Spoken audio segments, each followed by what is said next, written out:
यूं तापमान की बात करें 45 डिग्री से ऊपर जा चुका है। राजनीतिक पारा भी बिल्कुल चरम पर है। किस तरीके की सरगर्मियां तेज हो चुकी है, बीजेपी का क्या माहौल हिसार लोकसभा सीट पर है, बात करने के लिए हिसार लोकसभा सीट से बीजेपी उम्मीदवार चौधरी रणजीत सिंह चौटाला हमारे साथ मौजूद है। सर, गर्मी बिल्कुल अपने चरम पर है। हिसार में तापमान 47 डिग्री तक जा चुका है। राजनीतिक पारे की बात करें, राजनीतिक पारा कहाँ तक पहुँच चुका है, बीजेपी का जो एक ग्राफ है वो कितना बड़ा है इस सीट पर? अब देखें, ये सारा राजनीतिक पारा है। ये गर्मी जो है राजनीतिक है। इतनी गर्मी में जब 45-46 का पारा हो, लोग कितनी भीड़ खड़ी है अंदाज़ा नहीं है। लोगों में एक ही है कि मोदी साहब को बनाए। लोगों में एक जोश है। मैंने कभी भी इतने चुनाव लड़े, 8 चुनाव लड़ दिए, मैंने कभी ऐसा तांडव, ऐसा उत्साह मैंने नहीं देखा।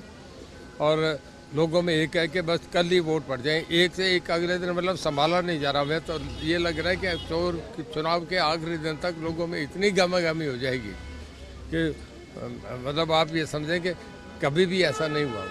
हमने आपकी 4-5 जनसभाएं देखी। आप हर जनसभा में कहीं ना कहीं जो मेरिट के आधार पर नौकरियां पिछले 9.5 साल में मिली है, उन नौकरियों का बड़ा जिक्र करते हैं। दौलतपुर गांव का आपने जिक्र किया। आप लोगों ने बताया कि 100 के करीब यहाँ पर नौकरियां मिली है, 100 से ज़्यादा नौकरियां मिली है। पहले हुड्डा साहब की सरकार में ये था कि हुड्डा साहब केवल क्षेत्रवाद में फंस गए थे। उन्होंने रोहतक से बाहर देखा ही नहीं। उन्हें चश्मा ही रोहतक का लगा हुआ था। नौकरी तो रोहतक, कच्ची पक्की पेंशन मशहूर थी कि कच्ची से नंबर लगते हैं, फिर काट के फाइनल में पक्के से देते हैं और पैसा लेके नौकरी। कोई पैसा नहीं, किसी गरीब से किसी गांव में चेक कर रहे हैं, लोग लग रहे हैं, अपने मेरिट पे लग रहे हैं। हर गरीब अमीर आदमी को मौका मिल रहा है, अपनी उसकी काबिलियत के हिसाब से नौकरी मिल रही है। बड़ा अच्छा मैसेज है ये। नौकरियों के अलावा सर और ऐसे कौन से मुद्दे हैं जिस पर जो हिसार की जनता है बीजेपी पर विश्वास जता रही है? देखिए, लोगों का एक मन बना हुआ है कि देश में अगर बदलवी सरकार बनी तो कई प्रधानमंत्री बनेंगे।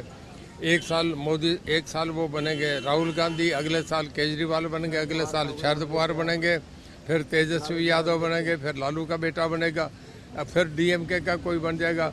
ऐसे प्रधानमंत्री बनेगा तो देश बर्बाद। लोग बड़े सेंसिटिव है, हमसे ज़्यादा समझदार है। हर आदमी कहता है, जो पढ़ा लिखा आदमी है, समझदार है, हर आदमी कहता है मोदी मोदी मोदी। यानी लोकसभा क्षेत्र की जनता देखती है कि जो चेहरा कौन है उस चेहरे के आधार पर वोट देंगे। मोदी साहब चेहरा दिख रहे हैं साफ साफ, लेकिन विपक्ष के पास एक चेहरा नहीं है। इसका फायदा बीजेपी को मिलेगा? देखिए, हमारे पास अब जैसे यहाँ हमारे चुनाव हुए, पहले हमारे माननीय मनोहर लाल जी आए, कैंपेन करके गए, फिर हमारे सीएम साहब कैंपेन करके गए, अब हमारे पास अमित शाह जी आ रहे हैं, फिर योगी आदित्यनाथ आ रहे हैं, कहीं प्रधानमंत्री आ रहे हैं। कांग्रेस पे कोई चेहरा नहीं है। कांग्रेस की जीती अंदर की लीडरशिप है। सिवाय भूपेंद्र सिंह हुड्डा के कोई जयप्रकाश के लिए कैंपेन करने नहीं आए। जितने अंदर नेता हैं वो सारे उनके मंच पे नहीं आ रहे, सब उनके कोई नॉमिनेशन पे नहीं आया।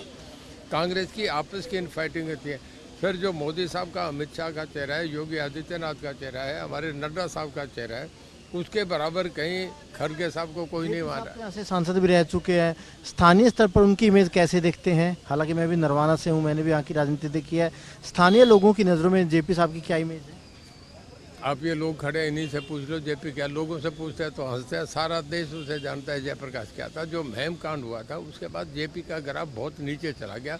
उस महम कांड का मोस्ट बड़ा ग्रीन ब्रिगेड का सरगना था। पूरी जनता दल की सरकार इस बात पे गिर गई थी, महम बाई इलेक्शन पे।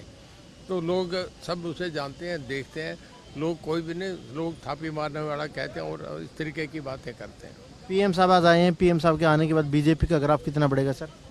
मेरा ये मानना है, जब भी कोई बड़ा नेता आएगा, चाहे मोदी साहब आए, चाहे अमित शाह जी आए, योगी आदित्यनाथ आए, नड्डा साहब आए, जहाँ भी जाएंगे उस हल्के में मेरा ये मानना है कि जो वोट परसेंटेज है उसका 25-30% वोट एकदम बढ़ेगा। आपकी लोकसभा में बड़े बड़े नेताओं के क्या क्या कार्यक्रम? अमित शाह जी भी आ रहे हैं, और क्या क्या कार्यक्रम है बड़े नेताओं के? राजनाथ सिंह जी आ रहे हैं, अमित शाह जी आ रहे हैं, बाकी अभी पड़े हैं समय, शायद किन का और बने।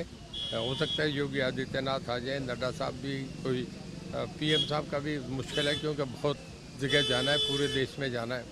जो आएंगे हम आपसे बता। जेजेपी और इनेलो कहाँ खड़ी है इस चुनाव में? पब्लिक से पूछे तो ज़्यादा बढ़िया है। मेरे ख्याल में फाइट में नहीं है। एक आखिरी सवाल, अपनी जीत को लेकर आश्वस्त मानते हैं? कितना कड़ा मुकाबला मानते हैं? मेरा ये मानना है, पिछली बार ये सीट 3,30,000 से जीते थे। अब के हमारा मार्जिन पहले से बढ़ के आएगा। गांव में जो जोश है, जो लोगों में उत्साह है, जो लोगों की भीड़ उमड़ती है, उस बात से लगता है इतनी गर्मी में आप देख रहे ना, इतने आदमी खड़े हैं। मेरा ये मानना है एक तरफा पोल होगा। बिल्कुल, देखिए चौधरी रणजीत सिंह चौटाला साहब का कहना है कि एक तरफा माहौल है। 3 लाख से ज़्यादा बड़ी जीत चौधरी रणजीत चौटाला मानकर चल रहे हैं। कैमरामैन जस्सी के साथ अनिल मौर्य, खबरें अब तक, हिसार।